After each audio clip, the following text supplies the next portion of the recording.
রিমি, তুমি এবার কি সিদ্ধান্ত নিয়েছো বলো। বলো, হ্যাঁ বলো, তুমি জীবন সঙ্গী হিসেবে কারে চাও? হ্যাঁ, বলতেই হবে। আমি না এখন অনেক কনফিউজ। আমার তো তোমাদের দুজনকে ভাল লাগে, এখন আমি কি করব সেটাই বুঝতে পারতেছি না।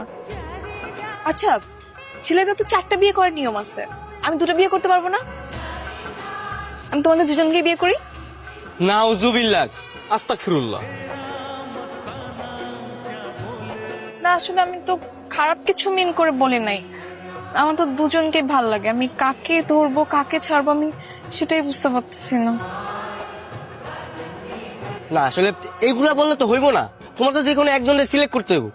মানে একটা ডালে 2টা পাখি বসে, কিন্তু কখনো কি দেখছো একটা পাখি 2টা ডালে বসে আছে? হ্যাঁ সেটাই, দুটো ডালে যেমন একটা পাখি বসতে পারে না, তেমনি দুই নৌকায় ভর করে একটা মানুষ চলতে